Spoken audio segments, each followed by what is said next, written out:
"Fix this engine, and I'll marry you." Those 5 words slipped from Claire Montgomery's lips, part challenge, part cruel joke. A weapon, honed by privilege, meant to crush anyone she deemed beneath her. The entire Crescent Automotive Solutions workshop froze. 3 senior mechanics, who had just failed to revive a $3 million Aston Martin Valkyrie AMR Pro, stood motionless, afraid to even breathe. Mike, the shop owner, face flushed red, didn't know whether to laugh nervously or apologize to the client. And the man at whom that challenge was aimed, Nate Rhodes, a new mechanic who hadn't even finished his first shift, just stood there, hands still smeared with grease, staring at the woman in a $2,000 Armani suit.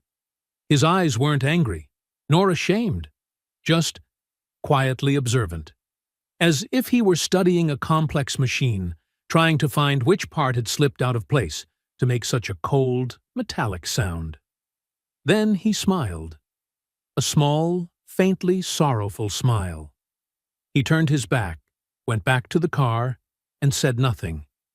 Claire Montgomery walked out of the workshop to the awkward laughter of onlookers, leaving behind the mingled scent of Chanel No.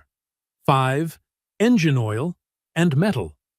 Her Louboutins clicked sharply against the concrete, her posture straight, chin lifted high, completely unaware that in that moment she had just uttered a promise that would change her life forever. Because after that day, she would lose her $1 million empire, trade away her reputation, her career, everything she once believed was power, just to keep a promise she had thought was a joke. She didn't know then that the man with grease-stained hands and a quietly gentle smile would teach her the greatest lesson of her life, that some things broken can't be fixed with money, that some shattered hearts can only be mended by love, and that sometimes the most offhand words become the truest promises of all. If you too believe that there are engines in life that need more than money to repair, subscribe to this channel and join me on this journey. Because the story of Claire and Nate has only just begun. The silver Aston Martin Valkyrie AMR Pro rolled into the Crescent Automotive Solutions workshop with all the grandeur of $3 million on 4 wheels. Claire Montgomery stepped out of the car. Her fitted Armani suit framed a tall, immaculate figure, so precise it almost felt cold, utterly at odds with the oil-stained walls and the metallic groan of tools echoing around her. 3 of the shop's top mechanics stood huddled around the V12 hybrid engine, faces tense, heads shaking in defeat. None dared touch the ECU without direct support from Aston Martin. This car wasn't just expensive, it was so complex that a single misstep could turn it into $3 million worth of scrap metal. "Sorry, Ms. Montgomery," said Mike, the shop owner, wiping his hands on an oil-streaked rag. "We've tried everything. You'll probably have to contact Aston Martin UK and have one of their specialists flown in." Claire frowned. She hated incompetence. She hated depending on anyone. And above all, she hated waiting. "How long?" she asked flatly. "Could be 2 weeks, maybe longer." 2 weeks without her car meant 2 weeks relying on a driver. 2 weeks of dependency. 2 weeks stripped of control. The one thing Claire valued more than money, ever since her bitter divorce. Just then, a man in a coverall stepped out from the repair bay. Tall, quiet, with slightly tousled brown hair and hands still stained with grease. Hands that bore the mark of honest, careful work. Mike gestured toward him. This is Nate Rhodes. Started this morning. Used to be an aerospace engineer at Boeing, but, well, he left to take care of his kid." Claire's eyes flicked over him from head to toe. An aerospace engineer turned mechanic? To her, that could only mean one of 2 things. A lack of skill or a lack of ambition? A smirk curled on her lips. Claire Montgomery had never been good at hiding her contempt, especially from people she considered beneath her social standing. And then the words came out, half joke, half mockery, so arrogant it froze the air around them. "Fix this engine, and I'll marry you." "You dare?" A beat of silence. Then came the laughter. Not loud, not genuine, just the uneasy, nervous chuckles of those caught between discomfort and disbelief, unsure whether to defend the millionaire client or stay out of her cruelty. Nate said nothing. He simply smiled, a faint, unbothered smile. There was no offense in his eyes, no hint of being challenged, only the quiet expression of a man who had seen enough of life to know which words were worth responding to, and which weren't. Claire turned on her heel. The click of her Louboutins echoed sharply against the concrete floor. The scent of Chanel No.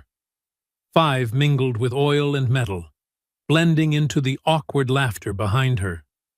She didn't look back, and she certainly never imagined she'd see that silent man again.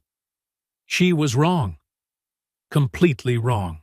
To understand why Claire Montgomery became the cold, untouchable woman she is today, we have to go back 8 years.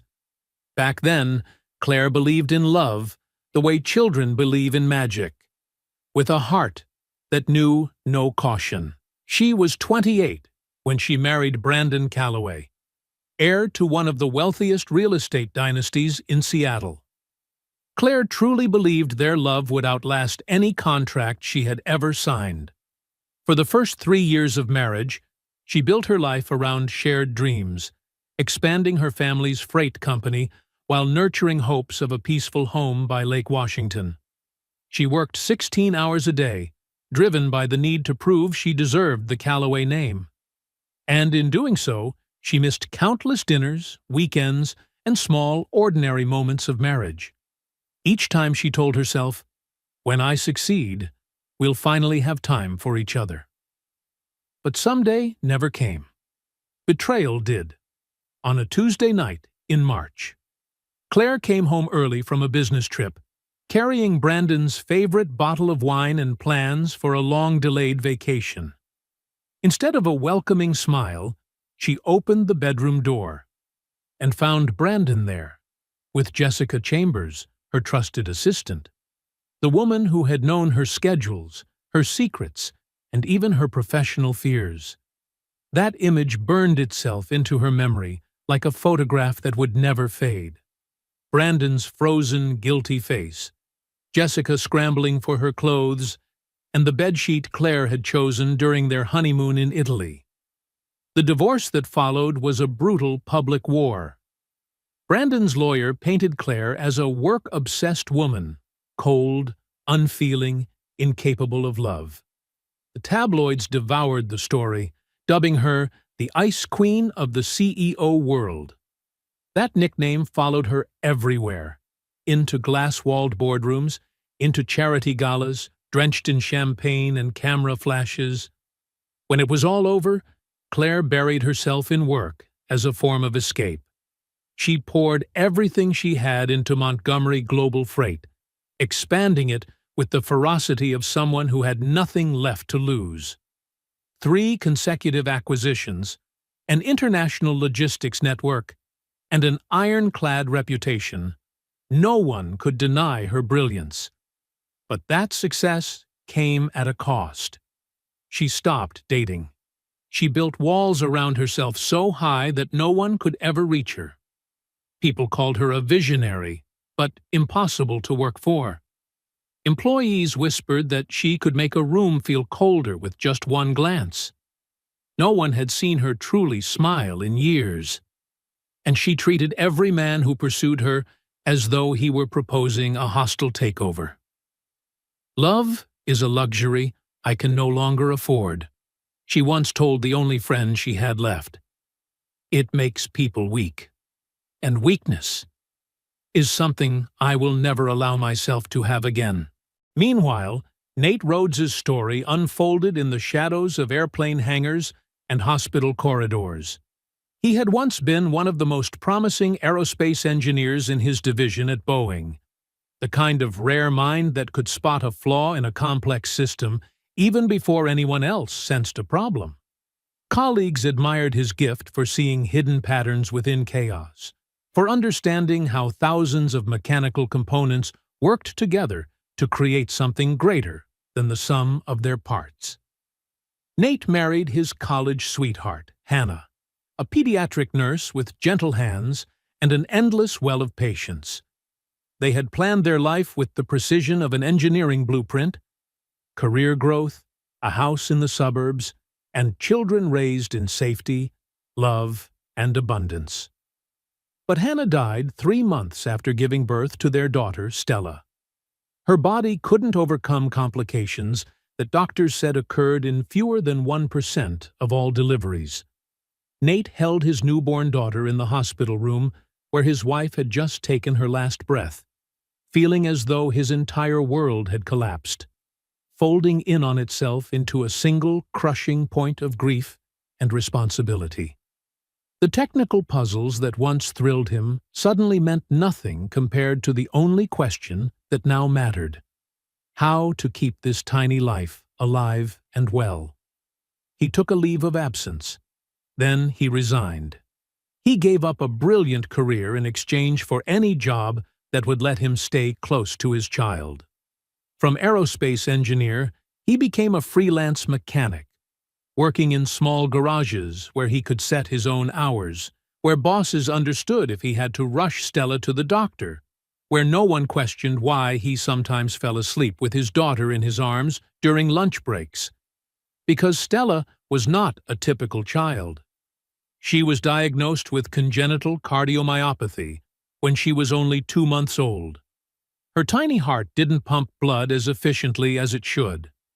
That meant daily medication, constant checkups, and a life limited by early fatigue and the ever-present fear of what might come next.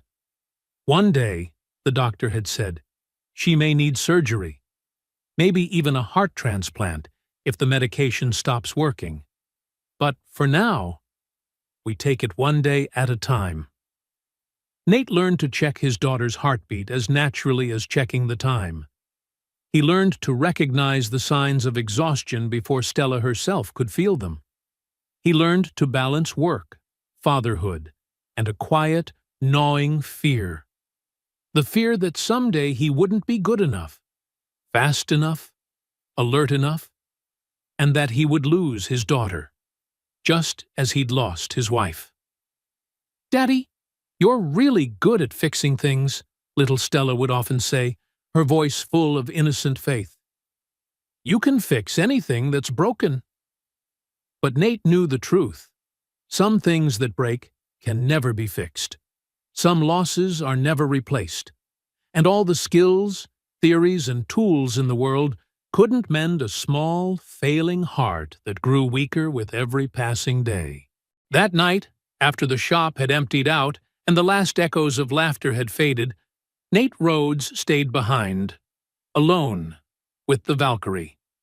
Claire Montgomery's mocking tone still replayed in his mind, along with the look of disdain she had given him, just another blue-collar worker, beneath her notice.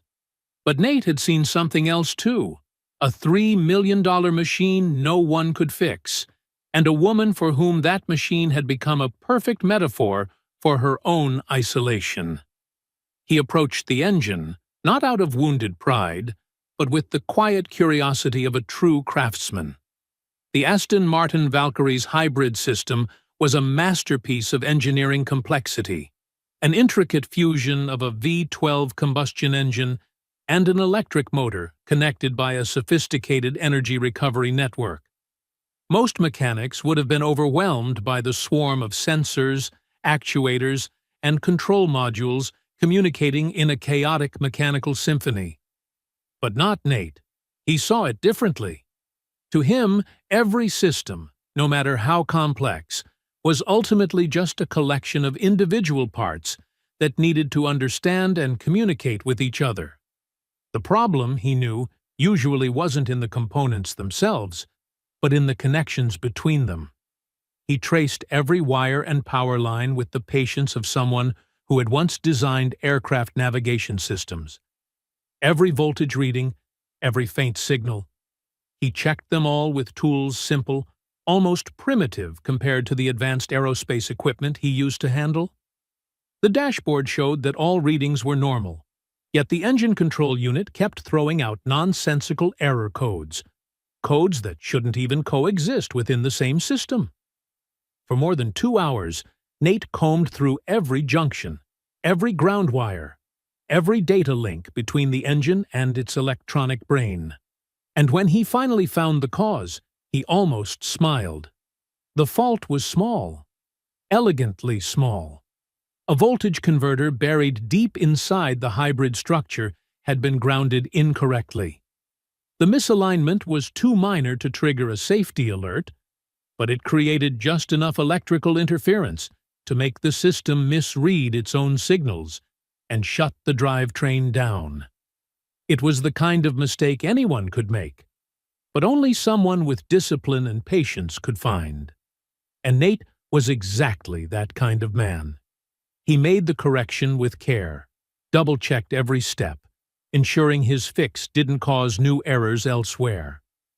Then he cleared the codes, reset the sequence, and listened as the machine came to life again, its deep, steady growl settling into a flawless rhythm. The Valkyrie purred more smoothly than it had when it left the factory. But Nate didn't wake anyone to share the victory. He simply cleaned his tools, washed the grease from his hands, and left the shop. Outside, the city lay silent. He drove home, peeked into his daughter's room, and watched Stella sleeping soundly, her small chest rising and falling with fragile breaths. To Nate, this wasn't a challenge to conquer, not a chance to prove himself to some arrogant woman. It was simply a problem that needed fixing, a job to be done right. Because that was how he lived his life, doing the work he knew how to do, without recognition, without applause, content with the quiet peace that came from knowing he had done his job perfectly. The next morning, Claire Montgomery returned to the workshop, already bracing herself for another long day of frustration, and the usual excuses about complex systems or missing replacement parts. But when she pressed the start button, the Aston Martin roared to life instantly. The dashboard lit up, displaying flawless performance metrics across every system. The engine's growl was smooth, steady, as if nothing had ever been wrong. Claire stared at the numbers, then looked around the workshop. For a moment, her perfectly composed face betrayed a flicker of genuine surprise. "Who fixed it?" she asked, her tone carrying a curiosity she hadn't felt the day before. Mike, the shop owner, froze. He hesitated, halfway raising a hand toward Nate, but Nate caught the glance and gave a subtle shake of his head. He just kept washing his hands, slow, deliberate, unhurried, as if nothing remarkable had happened. But Claire Montgomery hadn't become the CEO of a billion-dollar corporation by missing details. She saw the way Mike's eyes darted toward Nate, saw the silent exchange between them, just long enough to reveal who had really brought her car back to life. And she understood. For the first time in years, Claire felt something unfamiliar stir inside her. Not guilt, not admiration, but a quiet disruption. Standing there amid the scent of oil and the slanted morning light streaming through the garage door, she watched the man she had mocked the day before quietly pack up his tools. Something shifted in her chest. Not quite regret, not quite respect. Just a flicker of realization. Maybe, just maybe, she had misjudged this man. 2 weeks later, Claire Montgomery found herself back at Crescent Automotive Solutions during lunch hour. For a reason even she knew was flimsy. Just checking on a minor electrical issue. one that probably didn't exist at all. She spotted Nate Rhodes in a quiet corner of the workshop, where afternoon light filtered through dusty windows. Beside him, a little girl, no more than 7, was curled up asleep, her head resting gently on his thigh. The child looked smaller than her age, with delicate features and skin so pale it seemed almost translucent in the soft light. Fragile, as if a careless touch could make her shatter. "My daughter, Stella," Nate said softly, careful not to wake her. "School ended early today, and the babysitter had an emergency." Stella stirred at the sound of her father's voice and opened her eyes, striking, crystal blue eyes that stood out vividly against her fair, almost translucent complexion. She looked at Claire with open curiosity, not a trace of fear or judgment, studying the elegant woman in the tailored suit and perfectly arranged hair with more wonder than awe. "I dreamed about you," Stella said, her voice clear but sure. "You were a princess, but you were sad, because your castle was empty." Something trembled inside Claire's chest, a feeling she thought had been buried long ago. She knelt down, lowering herself to the child's eye level, and studied that small, fragile face, a vague ache rising within her. There was something about Stella that felt familiar, something beyond the physical frailty, something that brushed against a long-buried memory of Michael, the younger brother she had lost to a congenital heart defect when she was 22. "She has a heart condition," Nate said gently, as if answering the unspoken question that had just crossed Claire's mind. "Congenital cardiomyopathy. The medication helps, and we have to do regular checkups. But it means she gets tired easily." Claire watched as Nate placed 2 fingers on his daughter's wrist, checking her pulse with the natural precision of a father who had learned to read the vital signs of life as easily as checking the time. The tenderness in that simple, careful gesture made Claire's throat tighten. How long had it been since she'd seen love expressed so purely? Without agenda, without pride, without armor? For years, Claire had believed that vulnerability was a luxury she couldn't afford. But watching this quiet man care for his fragile daughter, she felt something shift inside her, as though a door she had sealed shut was slowly, silently opening, and something warm had begun to wake within. "The doctors say one day she may need surgery," Nate went on, his tone calm but his eyes shadowed with worry. "A transplant, if the medication stops working. But for now, we take it one day at a time." "Daddy's really good at fixing things," Stella said, turning to Claire, her voice soft but certain. "He knows how to fix everything that's broken." Claire smiled, so faintly she barely noticed it herself. For the rest of that lunch hour, she stayed and talked with Stella. About school, her favorite books, the drawings she made of an imaginary world where everyone was healthy and happy. And when it was finally time to leave, Claire realized she didn't want to. She didn't want to go back to the cold glass office where walls reflected the image of the powerful woman she was expected to be. She didn't want to drown again in endless meetings, strategic plans, and performance charts, things that once felt vital, but now seemed strangely hollow. She looked down at the Cartier watch on her wrist, the gift she had bought herself when her company hit its first billion-dollar revenue milestone, and she realized how cold it felt. Colder, by far, than the tiny hand of Stella Rhodes that had just waved goodbye. In the weeks that followed, Claire Montgomery began to form a new habit, one she didn't quite dare to name. During her lunch breaks, she would drive to Crescent Automotive Solutions, always armed with a plausible excuse, checking the electrical system, or asking a few more questions about the hybrid engine. They were perfect reasons, reasonable enough to raise no suspicion, vague enough to hide the truth of why she kept coming back. She started bringing coffee for Nate, cookies for Stella, and always said it with a casual shrug. I bought too much. Didn't want it to go to waste. Those little lies, Claire realized, were like a thin layer of fabric shielding her heart, protecting it from the question she didn't dare to ask herself. Why did she feel drawn to this quiet corner of the world where everything suddenly felt easier to breathe? One afternoon, Claire brought a box of macarons from the most expensive French bakery in Seattle. When she opened the box, Stella's eyes widened, gazing at the neatly arranged pastel-colored treats as if they were treasure. "You bought these for me?"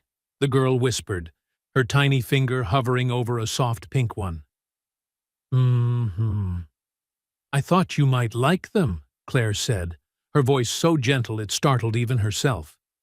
Stella picked a lavender macaron, took a small bite, and her face lit up with pure delight. "I've never eaten anything this good," she exclaimed.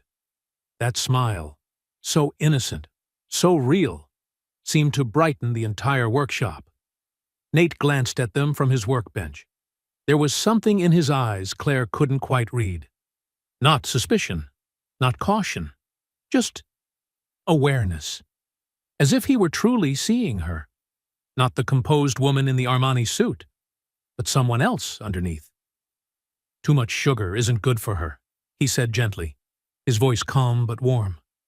"Her heart—" "I know," Claire interrupted quickly, surprised at how her own voice sounded. Almost like an apology. "I didn't think about that. I'm sorry. It's okay." And for the first time she saw Nate Rhodes truly smile. A quiet, warm smile that reached all the way to his eyes. "One cookie now, and then won't hurt," he said. "She just shouldn't eat the whole box." Stella giggled, then pushed the box toward Claire. "Then you keep the rest.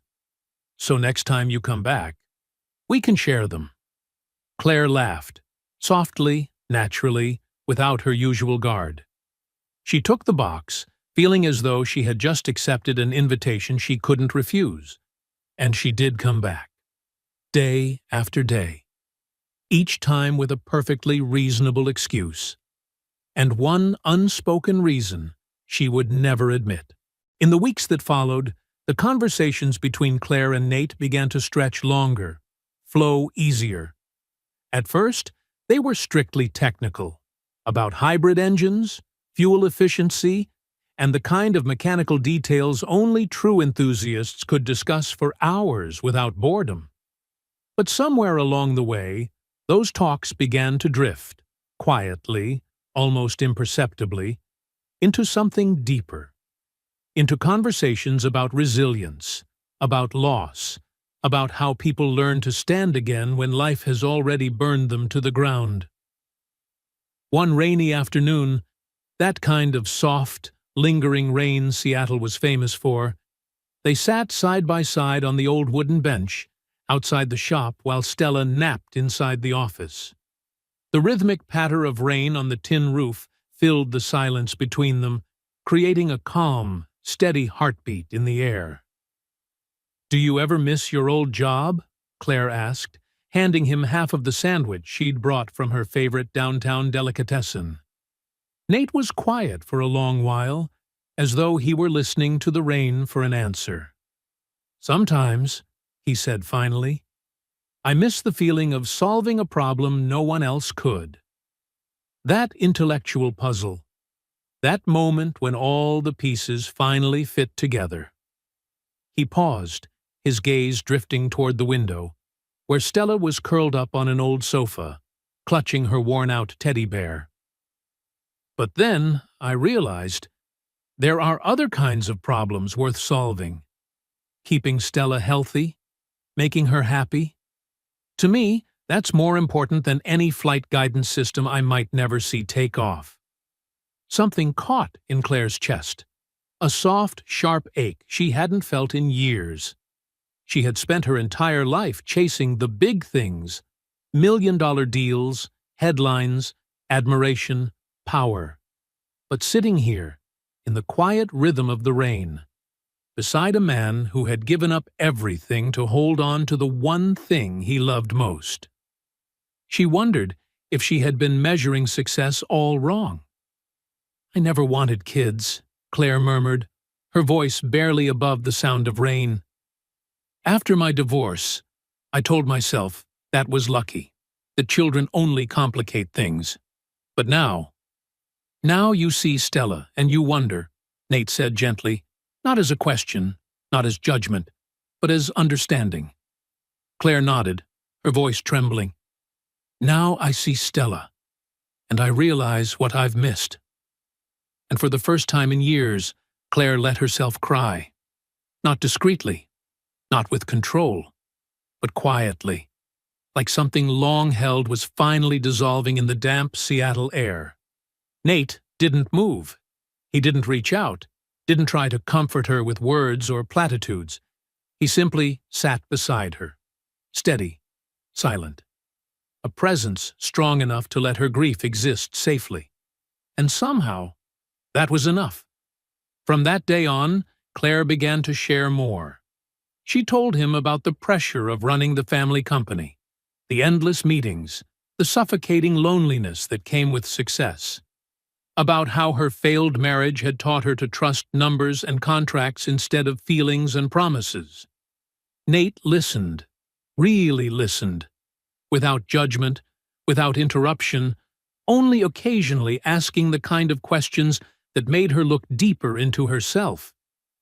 "You talk about your work like it's a fortress," he said one afternoon, "something you built to protect yourself from the world." Claire gave a wry smile. "Maybe it is. Maybe that's exactly what I needed."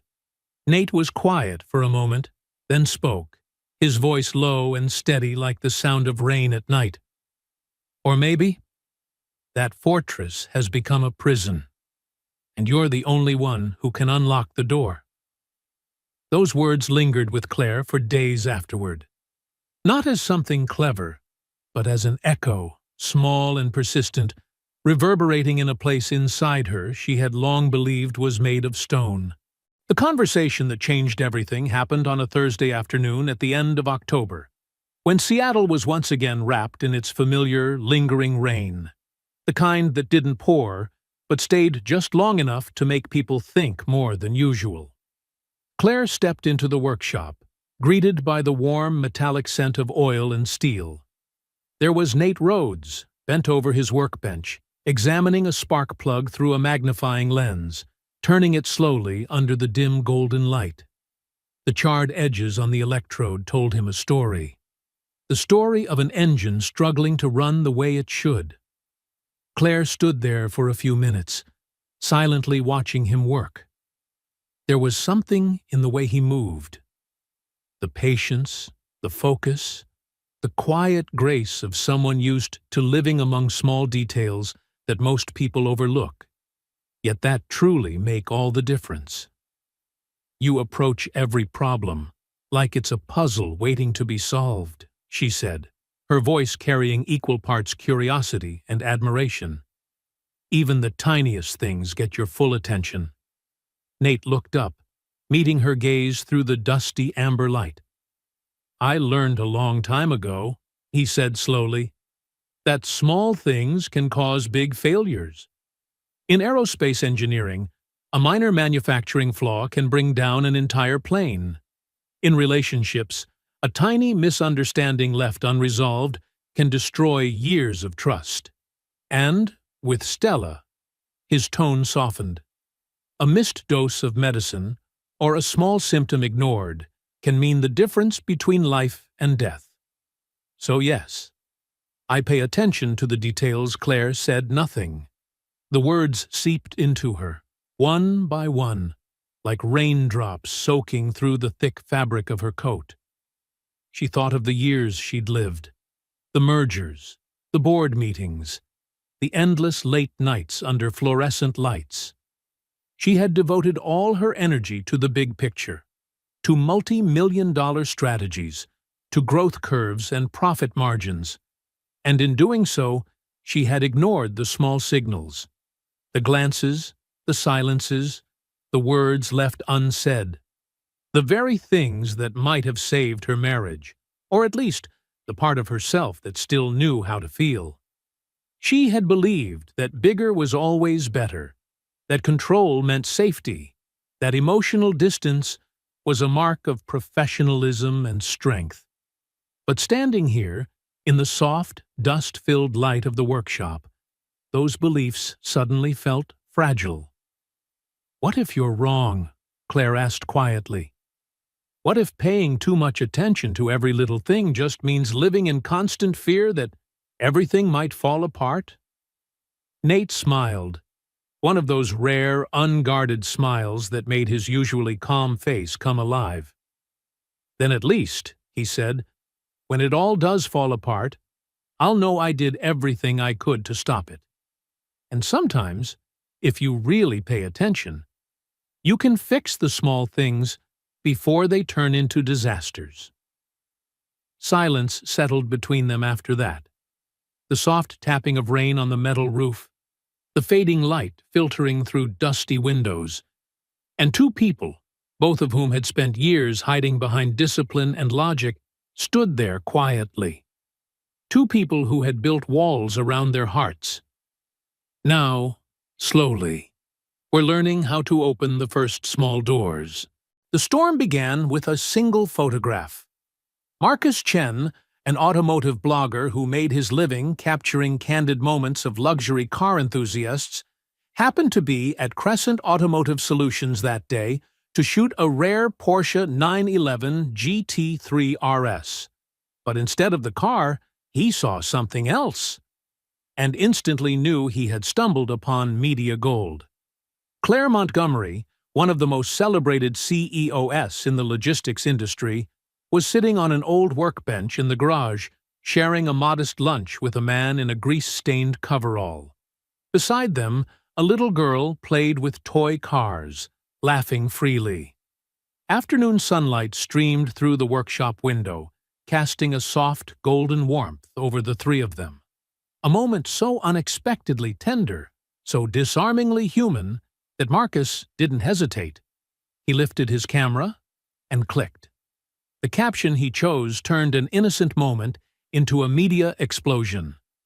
"The Ice Queen melts for a blue-collar Romeo. CEO Claire Montgomery's secret love at a repair shop." Within 24 hours, the photo went viral.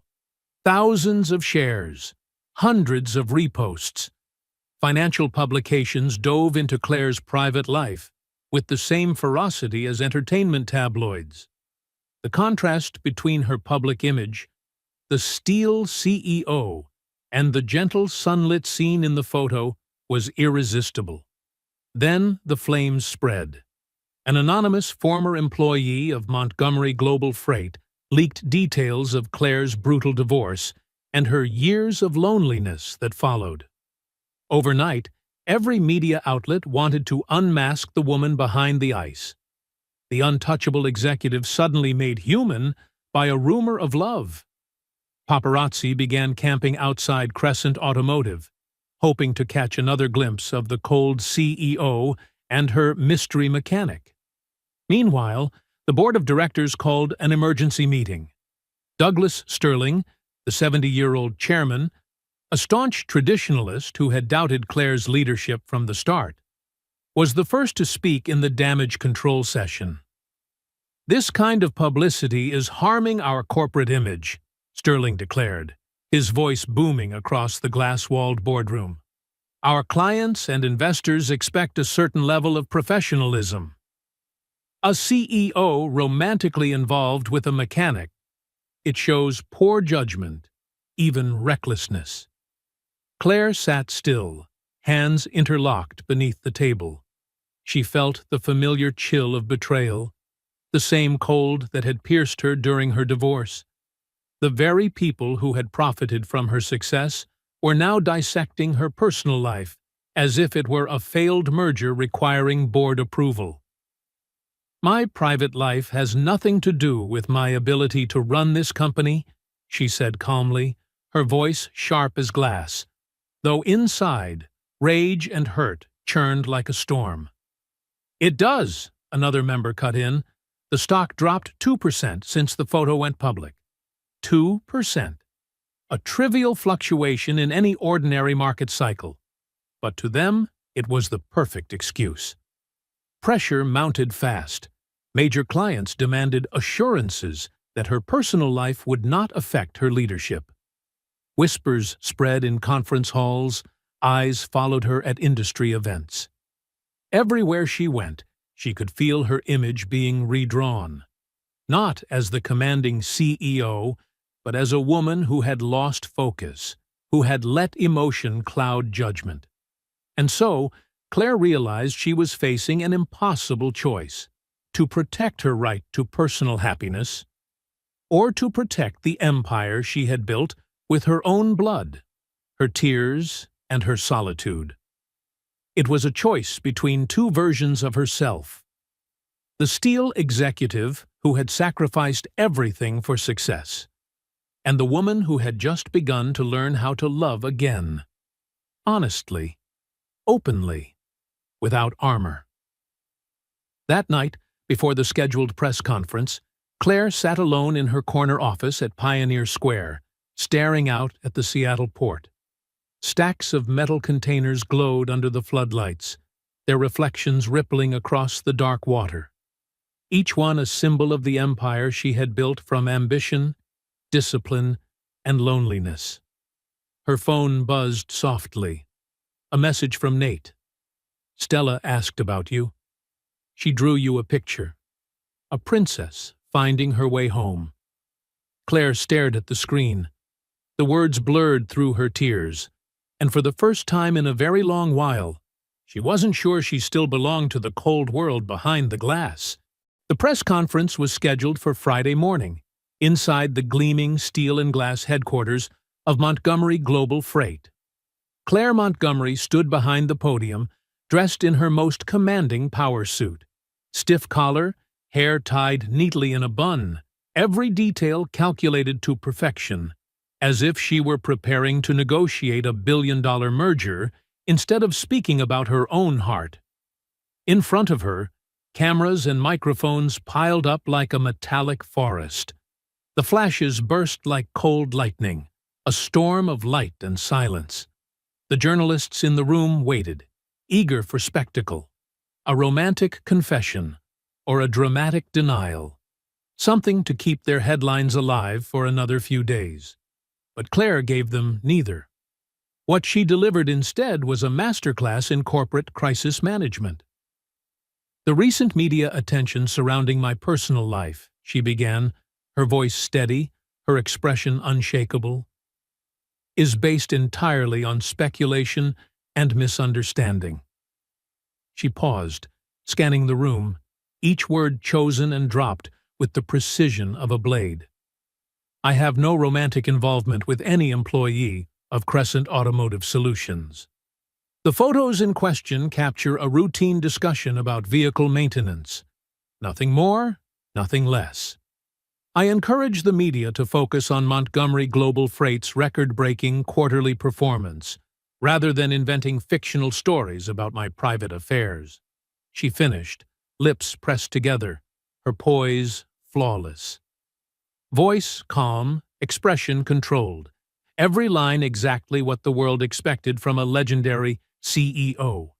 And for that very reason, it was a perfect lie.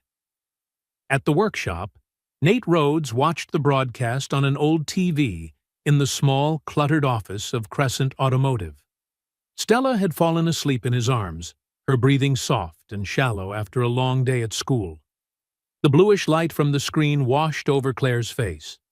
The woman he once believed had finally learned to smile for real. But now he saw the mask slide back into place. Cold, precise, untouchable. He didn't feel anger, nor resentment. Only a deep, quiet sadness for the woman on that screen.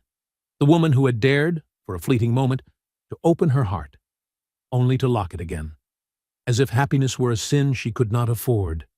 She was afraid, and her fear had driven her to choose safety over joy. The next morning, as the rain over Seattle finally stopped, Nate arrived at the workshop early. He folded his tools carefully, wiping each wrench, each screwdriver, with the deliberate tenderness of someone saying goodbye. No one asked questions, and he offered no explanations. He simply left his resignation letter on Mike's desk. Short, direct, without excuses. He kissed Stella's forehead before dropping her off at school, promising to make her favorite soup that evening, and watched her run toward the classroom doors.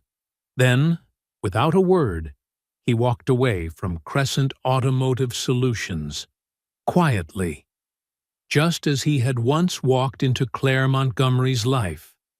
No forwarding address, no message, no dramatic farewell for the world to speculate about. He simply left. 3 days later, Claire Montgomery returned to the workshop. She expected to see Nate in his usual place. At that cluttered workbench, sleeves rolled up, hands streaked with oil, eyes calm and steady behind the quiet focus of a man who never rushed. But the space was empty. The toolbox was gone. Only the faint scent of motor oil lingered, a trace of an honest presence that had once filled the room. Grounded, patient, and now gone. Mike, the shop owner, looked at her with a sigh. He was the best mechanic we ever had, even if he was only here a short while. "Did he say why he left?" Claire asked, trying to keep her voice composed, though the fracture beneath it was impossible to hide. Mike met her gaze for a long moment, long enough for understanding to pass between them. Then he asked softly, "Do I really need to say it, Ms. Montgomery?" The question slipped past her armor like a needle through steel. For the first time since her divorce, Claire felt truly alone. The company's stock had recovered. The media had moved on to their next target. The board congratulated her for flawless crisis management. She had protected her image, preserved her empire, and upheld her reputation as the unbreakable CEO. But all that was left were numbers. Empty, echoing, meaningless. No report could fill the silence where Stella's laughter used to be, or replace the quiet steadiness of Nate's presence. So, Claire buried herself in work, as if productivity could drown out pain. She stayed late at the office, poring over quarterly reports and expansion plans. Documents that once thrilled her, but now read like pages from a language she no longer understood.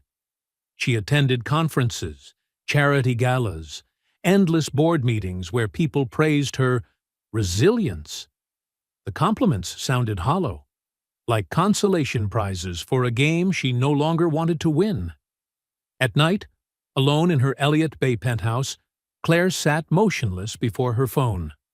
Her finger hovered over a single contact, Nate Rhodes. But, as always, she never pressed call. What could she possibly say? "Sorry for denying you in front of the world? Sorry for choosing my empire over the only thing that made me feel alive?" Or perhaps the truth, that she was still the same woman, too afraid to risk everything, even when she knew exactly what truly mattered. 3 weeks after Nate's departure, Claire's phone rang. The voice on the other end was unfamiliar, calm, professional, edged with worry. "Hello, Ms. Montgomery. This is Dr. Lauren Reed, pediatric cardiologist at Seattle Children's Hospital. I'm calling because you're listed as the emergency contact for a patient named Stella Rhodes." The words hit Claire like a physical blow. She gripped the phone tighter. "Stella was just admitted for emergency surgery," the doctor continued. "Her condition deteriorated rapidly. We need to replace a heart valve immediately. But there are issues with insurance and payment clearance. Her father..." Mr. Rhodes is trying to handle everything alone, but frankly, he looks exhausted." Claire didn't hesitate. She drove straight to the hospital, not thinking of the press, the shareholders, or the carefully built image she had spent years maintaining. When she reached the cardiac ICU, she found Nate slumped in a plastic chair, his head buried in his hands. The sterile hospital light made him look pale, hollowed out, as if sleepless nights had stripped away everything but raw endurance. Scattered around his feet were sheets of technical sketches, crude drawings of a mechanical heart valve, pencil notes scribbled in the margins. And in that instant, Claire understood. This was how Nate coped with the uncontrollable, by trying to build something, anything, that might make sense of the chaos. When he finally looked up and saw her, there was no surprise in his eyes, only quiet gratitude, and a grief so deep it no longer had the strength to speak. Claire sat down beside him. No explanations, no apologies. Her presence, steady, silent, unwavering, was all she had to offer. It was her way of saying, "I'm here." They sat there side by side, in that fluorescent corridor where the lights never dimmed. Two people who had once built walls around their hearts, now reduced to a single fragile hope for a 7-year-old girl who had taught them both what unconditional love truly meant. "I should have stayed in aerospace," Nate murmured, his voice breaking, the words barely audible, half confession, half self-blame. The insurance would have been better. The pay higher. Maybe I could have gotten Stella preventive care earlier. Maybe none of this would have happened. His voice was raw, exhausted, trembling with fear. Claire reached for his hand, the rough, calloused hand of a man who'd built his life on hard work, now shaking with fatigue and despair. "You've given her something money could never buy," she said quietly, her tone steadier than the storm of emotion behind it. "You gave Stella a father who shows up, someone who notices when something's wrong before anyone else does, and who loves her enough to give up everything for her." Nate looked up at her, and for the first time, Claire saw a crack in that calm, steadfast composure that had always surrounded him. Tears slid down his worn face, the face of a man who had endured everything in silence. "I can't lose her," he whispered. "Stella's all I have left of Hannah. She's the only thing that makes this life make sense." Claire's grip on his hand tightened. "You won't lose her," she said, and in that moment a decision formed in her mind, sharp and certain. "I promise you." Over the next 6 hours, while Stella lay on the operating table, Claire acted. No hesitation, no press statements, no need for credit. She made calls to every medical contact she'd ever funded through her company's philanthropic programs. She arranged for the hospital's top pediatric cardiac surgeon to join the team mid-procedure. She authorized every cost, granting access to the newest experimental techniques regardless of insurance limits. And while she waited, she created something new. The Stella Rhodes Medical Trust, a fund to guarantee that the little girl would have lifelong care, that no bill, no policy, no bureaucracy would ever stand in the way of her survival. She didn't tell Nate. She didn't want his gratitude. She did it simply because it was right, because the child who had once told her that the princess's castle was empty had shown her what it meant to fill it again. When Dr. Lauren Reed emerged from the operating room, her mask hanging loose, relief softening her features, Nate nearly collapsed. "The surgery was a success," she said. "Stella's going to make a full recovery." Nate broke down. His whole body trembled with release. Claire wrapped her arms around him, and for the first time in years, tears streamed down her face too. Not from fear, but from something else entirely. hope. Dr. Reed continued, her tone gentle now. She'll need lifelong follow-up, but the new valve is functioning beautifully. Her heart is pumping strong. She's got an excellent chance at a normal, healthy life. Then the doctor turned to Claire, and though she said nothing, her eyes spoke clearly. She knew. This miracle hadn't come from luck. It had come from the woman who'd sat outside that room for 6 hours, refusing to leave. That night, Stella slept peacefully in her hospital bed, surrounded by the steady hum of monitors and the soft rhythm of new life. On the screen, her heartbeat pulsed strong and even, a small, glowing testament that this heart had chosen to stay. Claire and Nate sat by the window, watching the city lights ripple across the dark Seattle sky. The world outside kept moving, but inside that quiet room, two people who had lost almost everything were learning how to begin again. They spoke softly, voices barely above the hum of the machines, as if afraid to disturb the fragile miracle they'd been given. They talked about second chances, about courage, about how to rebuild a life from the wreckage without losing themselves again. No one mentioned the media storm that had nearly destroyed them. No one spoke of shareholders, reputations, or control. There was only silence, warm, real, and alive, shared between two people who had fallen to the bottom and found each other in the least likely place, the white, sterile stillness of a hospital room. Claire looked toward the bed, where Stella slept peacefully, and said softly, "I'm not the woman who made that joke in your garage anymore. That woman was afraid of everything that truly mattered.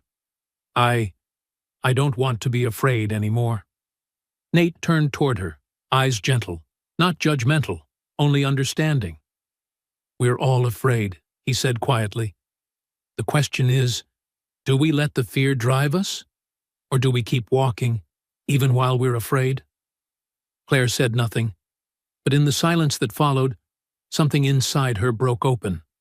Softly, honestly. She realized that for years she had built an empire, a brand, a legend, only to end up alone inside it. That success without connection was just an elegant form of loneliness, and that no amount of money in the world could ever buy the simple human warmth she had found here, sitting beside a hospital bed, next to a man who had taught her what love truly meant, and a child whose small, steadfast heart had reminded her how to feel again. 6 months after Stella's surgery, Claire Montgomery stunned the business world.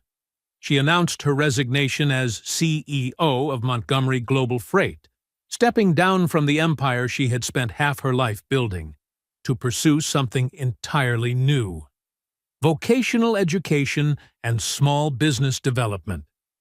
The decision cost her millions in stock options and executive privileges, but it gave her something far more valuable: freedom. Freedom to build a life rooted in her own values rather than in the expectations the world had placed upon her. "They think you've lost your mind," Nate said one evening, as Claire signed her final resignation papers. She smiled, the first real smile many had ever seen on her face. "Maybe I have," she said softly, "but I've been crazy in the wrong way for too many years. It's time to try a different kind of crazy." A few weeks later, Claire and Nate opened Evergreen Skills Academy, a hybrid between an auto repair shop and a technical training center, set inside a renovated warehouse on the outskirts of Seattle, not far from the newly revitalized Georgetown district.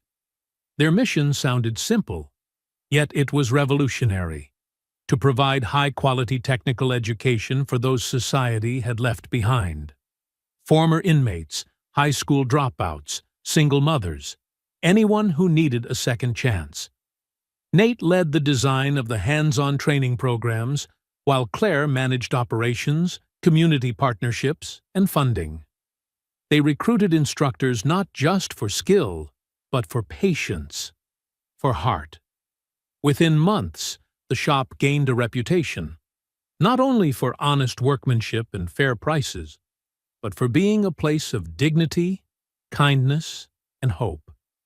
Each graduating class left Evergreen with calloused hands and rekindled hearts, ready to start over, ready to rebuild their lives.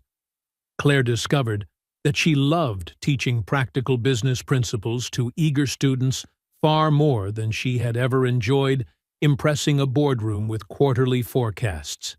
She found joy in seeing former addicts rebuild their lives through honest labor, in watching teenage mothers regain financial independence, in knowing she was helping to carve out a path toward stability for those the world had once labeled as failures. Of course, the transformation wasn't easy. Claire had to start from scratch, learning how to work with her hands, how to diagnose an engine problem by sound and feel instead of reading it off a data chart. She had to learn how to listen, how to communicate with students whose lives were worlds apart from her own privileged past. The early days were hard. Her manicured nails cracked and turned black with grease. Her hands ached from lifting heavy tools, and her pride took a beating every time she made a mistake, and a student had to fix it for her. One afternoon, while replacing a complex suspension system, Claire's hand slipped. A sharp edge tore into her knuckle.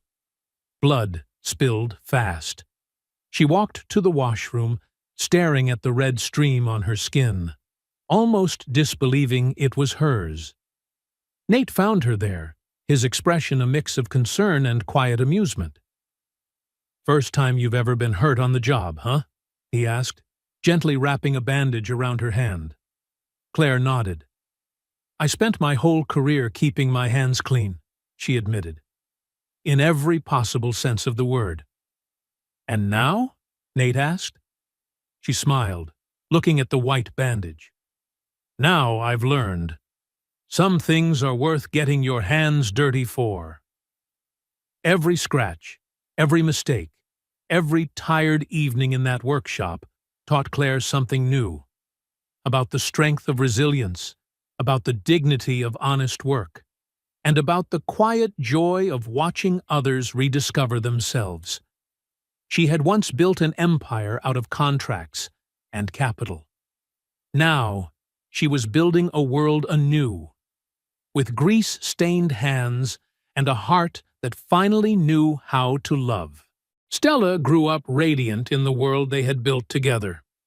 Her heart condition still required careful monitoring, but every day, Claire and Nate watched her grow stronger, more confident, as if simply witnessing the two most important adults in her life rebuild something meaningful from the wreckage had taught her how to stand up after any storm. She became the unofficial mascot of Evergreen Skills Academy, with quick wit and a warm smile that could light up the entire workshop. Everyone who came to Evergreen adored her. The trainees often said she was their reminder that love could repair far more than broken engines ever could. In the afternoons after school, Stella would sit at a small desk in the corner of the workshop, doing her homework amid the steady hum of engines and the laughter of students learning their craft. Sometimes she'd pull out her box of crayons and begin to draw pictures of families, of people helping one another, of hearts being fixed, both literally and figuratively. One afternoon, as sunlight slanted through the window and glimmered off the grease-stained hands of Claire, she knelt beside Stella's desk. "Are you happy, sweetheart?" she asked softly, as if afraid the question itself might shatter something delicate. Stella tilted her head, thoughtful, her small face suddenly serious in that pure, unfiltered way only children can be. "I think being happy doesn't mean you feel good all the time," she said slowly. "Being happy means someone still loves you, even when you don't feel good." Claire froze. A warmth swelled in her chest, rising until it overflowed as tears. From the mouth of an 8-year-old had come the kind of wisdom she herself had spent a lifetime chasing. Claire smiled, brushing a soft lock of hair from the girl's face. "You're a very smart girl, you know that?" Stella grinned, her bright blue eyes gleaming like a clear sky after rain. "Dad says I've got a wise heart," she replied playfully. "I think that's even better than just having a smart head." 1 year after Evergreen Skills Academy was born, Claire Montgomery decided it was time to say aloud what everyone had quietly known and patiently waited for. Because over that year, she and Nate Rhodes hadn't just built a successful business. They had rebuilt a life, from pieces once thought beyond repair. The 1-year anniversary celebration was held inside the old warehouse, now glowing with hundreds of warm golden bulbs strung above like stars. Long tables draped in white linen. Food prepared by their own students. The air filled with laughter, pride, gratitude, and that unmistakable energy shared only by those who understand what a second chance truly means. Claire stepped up to the small stage. In her hands was a small, carefully wrapped package she had carried for weeks, a secret that had waited for the right moment to be unveiled. When she opened it, the chatter faded into silence. Inside was a spark plug, the very one from her Aston Martin Valkyrie, now polished silver and mounted on a wooden base engraved, "Evergreen, Year 1."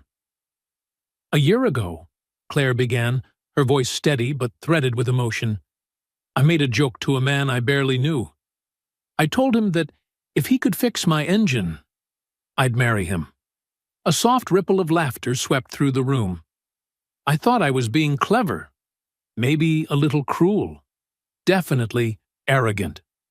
She paused, glancing toward the front table where Nate sat with Stella beside him, both looking up at her with eyes full of love and pride.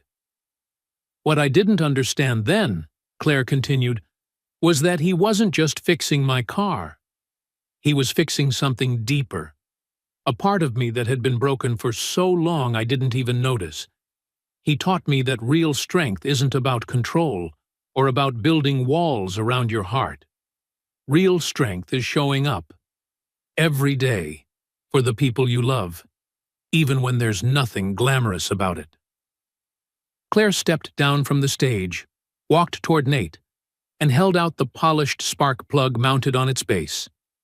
An offering, a symbol, a vow. "So this time," she said softly, her voice trembling, "I'm not joking. You fixed my engine, Nate Rhodes. You fixed my heart. You fixed the way I see the world, and my belief that two broken people can still build something beautiful together." Nate stood, his eyes shining with emotion. From his pocket, he drew a small velvet box and opened it. Inside was a silver ring, inlaid with tiny gears and springs, handmade by Stella herself. It was simple, yet breathtaking. The kind of beauty crafted by someone who understands that what lasts must also work. "I love you, Claire Montgomery," Nate said, his deep voice carrying through the quiet room.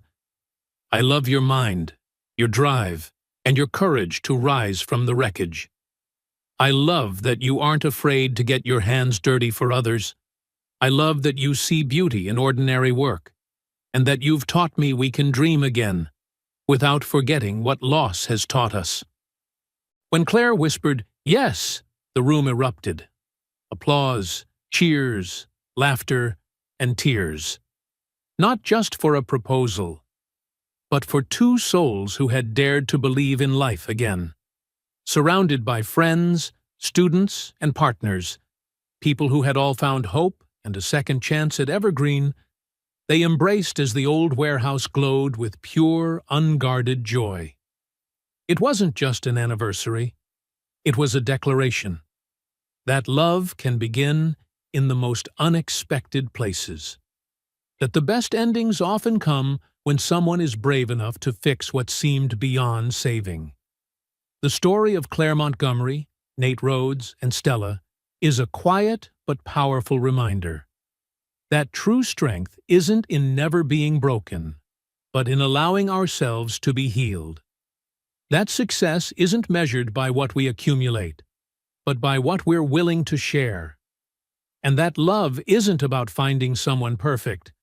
It's about learning to see the beauty in imperfection and choosing, every single day, to keep doing the small, patient work that keeps it running. Because in the end, we are all complicated machines, in need of care, maintenance, and sometimes total rebuilds. And if we're lucky, we find someone who isn't afraid of the grease, who doesn't flinch at the mess, and who's willing to pick up the tools and fix us, piece by piece. If this story touched you, leave a comment below. Tell me what you believe is worth fixing. And don't forget to subscribe for more stories like this, where we learn together how to mend the small cracks in our hearts.